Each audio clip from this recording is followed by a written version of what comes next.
مشرکین نے رسول اللہ صلی اللہ علیہ وسلم سے سوال کیا تھا کہ آپ جس معبود کے بارے میں ہم کو کہتے ہیں کہ اس کی عبادت کرو اللہ، اس کا تعارف تو کرا دو، اس کی پہچان تو بتا دو، کس خاندان کا ہے، کس قبیلے کا ہے، اس کے ماں باپ کون ہیں، اولاد اس کی کتنی ہے، تعارف کرا دو۔ قرآن کی صورت نازل ہو گئی، قل آپ کہہ دو هو اللہ، ہم جس کو معبود مانتے ہیں اس کا نام سورج، چاند، ستارے، گائے، ملائکہ، جن کچھ نہیں ہے، اس کا نام کیا ہے؟ اللہ ہے۔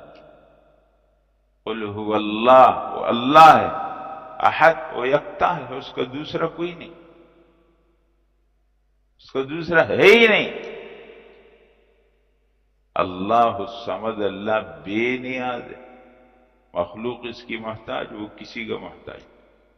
لم یلد، اس کی اولاد کوئی نہیں، ولم یولد، نہ وہ خود کسی کی اولاد میں، ولم یکن لہ کفوا احد، نہ اس کا کوئی ہمسر، کوئی برابر، اس جیسا کوئی نہیں۔ اس لیے یہ بات بیان ہے حضرات، لو اراد اللہ، اگر اللہ چاہتے، اللہ کا ارادہ ہوتا، ان یتخذ ولدن، کہ وہ مخلوق میں کسی کو اولاد بناتا، لاصطفیٰ، تو خود ہی چنتا نا، وہ خود ہی بتا دیتا، لاصطفیٰ، وہ چن لیتا خود، مما یخلق، اپنی مخلوق میں سے، ما یشاء، جس کو چاہتا، اس نے تو نہیں چنا۔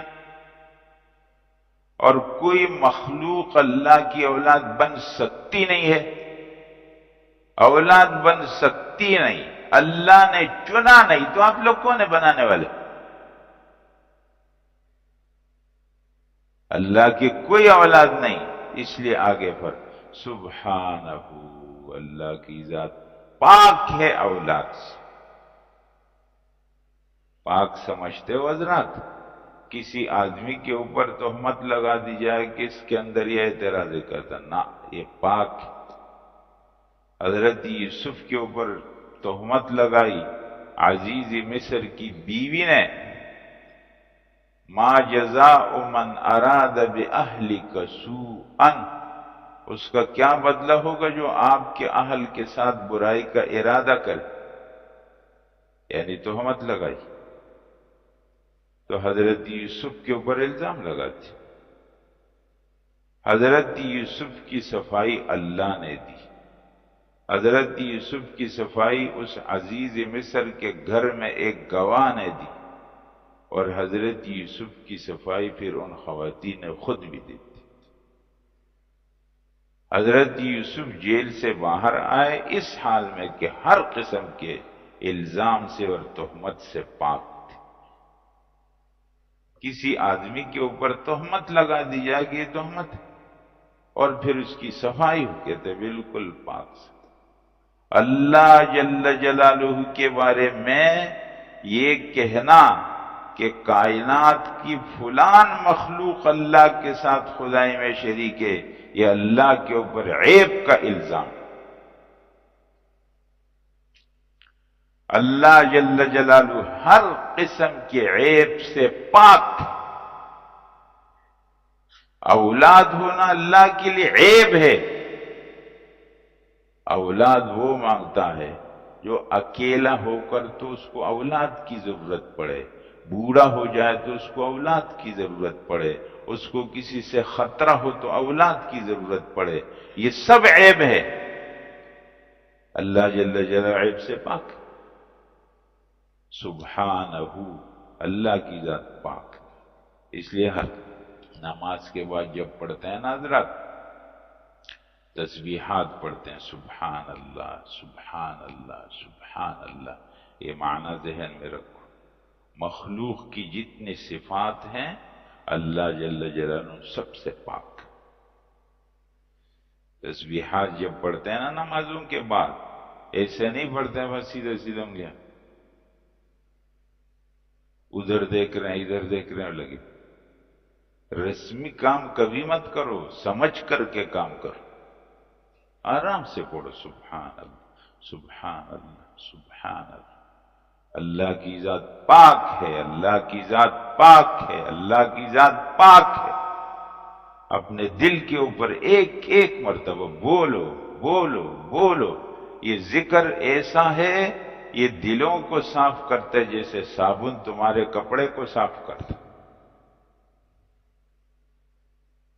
اللہ جل جلالہ پاک، اللہ جل جلالہ پاک ہے ہر عیب سے۔ اللہ آرام سے پڑھو، جلدی ملدی ختم کرو اپنی زندگیوں سے، آرام سے سبحان اللہ 33 بار۔ اس ڈر سے مت ڈرو کہ ادھر امام صاحب دعا کے لیے ہاتھ اٹھائیں گے، اس نے اٹھا لیے اور آپ کی تسبیح پوری نہیں ہوئی، اپنی تسبیح پوری کرو، دعا بعد میں کرو، کوئی مسئلہ نہیں۔ 33 مرتبہ آرام سے بولو سبحان اللہ، اس کے بولو الحمدللہ الحمدللہ الحمدللہ۔ اللہ کے لیے تمام تعریف ہے، اللہ کا شکر۔ لاؤ اپنی زبانوں میں، صرف یہ ذکر کو اطمینان سے کرو، دیکھو کیسے دلوں میں فرق آئے گا۔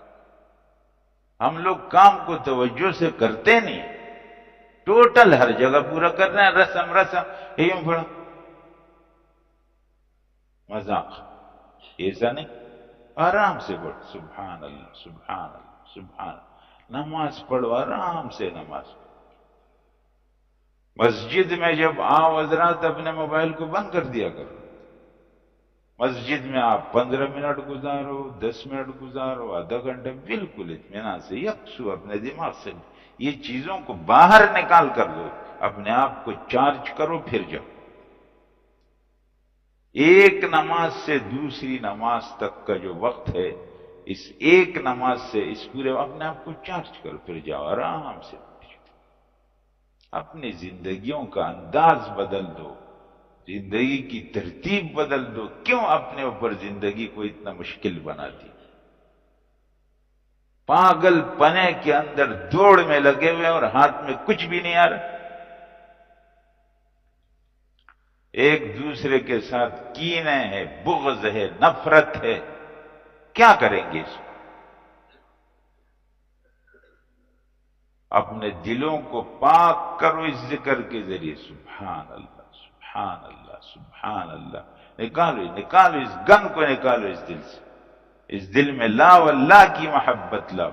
یہ دل میں اللہ کی محبت آئے گی، یہ ایک لیمپ بن جائے گا، روشنی کا قندیل بن جائے گا۔ اور جب اس دل میں غیر اللہ کی محبت ہوگی، علماء یہ کہتے ہیں کہ یہ پیشاب کی بوتل ہے۔ یہ دل یا روشنی کا قندیل ہے یا پیشاب کی بوتل ہے۔ اس میں محبت کس چیز کی؟ جی دیکھو، شرک تو وہ عقیدہ ہے جو آدمی اپنے دل کے اندر رکھتا ہے۔ میں نے بتایا اللہ کے سوا مخلوق میں کسی ایک کے بارے میں دل میں یہ یقین کہ وہ خدائی اختیارات رکھتا ہے اور میں اس کے سامنے جھکتا ہوں یا مال لگاتا ہوں یا زبان، یہ شرک ہے۔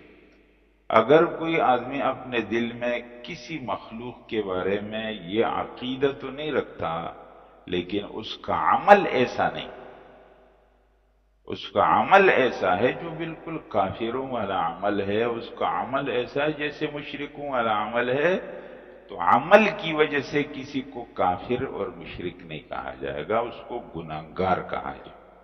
ہاں، یہ دو درجے ہیں۔ ایک درجہ ہوتا ہے کفر کا اور اس کے نیچے درجہ ہے گناہگار کا، جس کو عربی میں فاسق کہا جاتا ہے۔ کسی گناہ کی وجہ سے ایک فرقہ تاریخ میں گزرا ہے، اس کا نام ہے معتزلہ، اور دوسرا گزرا ہے خوارج۔ یہ دونوں فرقوں کا یہ کہنا تھا کہ اگر کسی آدمی مسلمان نے کوئی گناہ کر لیا بڑا تو اس گناہ کی وجہ سے وہ اسلام سے خارج ہے، کافر ہو جائے گا۔ لیکن اہل سنت والجماعت یہ کہتے ہیں کہ نہیں، کسی گناہ کی وجہ سے کوئی کافر نہیں ہوتا، گناہگار ہو جاتا، تو کسی کو کافر نہیں۔ سبحانہ، اللہ کی ذات پاک ہے، حضرات میں آپ کو یہ بتا رہا تھا کہ یہ جو آپ نمازوں کے بعد نماز پڑھو اطمینان سے، اب یہ مستقل ایک موضوع ہے حضرات، میری بات میں ابھی ٹائم نہیں ہے کہ میں بات کروں اس موضوع پر، لیکن یہ نماز ہے نا، اگر ہم نے ٹھیک کر لی نماز، ہماری پوری زندگی ٹھیک ہو جائے گی انشاءاللہ۔ اس پر بات کر لوں گا آپ کے سامنے کہ کیسے۔ اللہ جل جلالہ کی ذات پاک ہے، هو اللہ، وہ اللہ ہے، الواحد، وہ ایک ہے، القہار، وہ غالب ہے سب کے۔ اگلی آیت انشاءاللہ پھر پڑھیں گے حضرت۔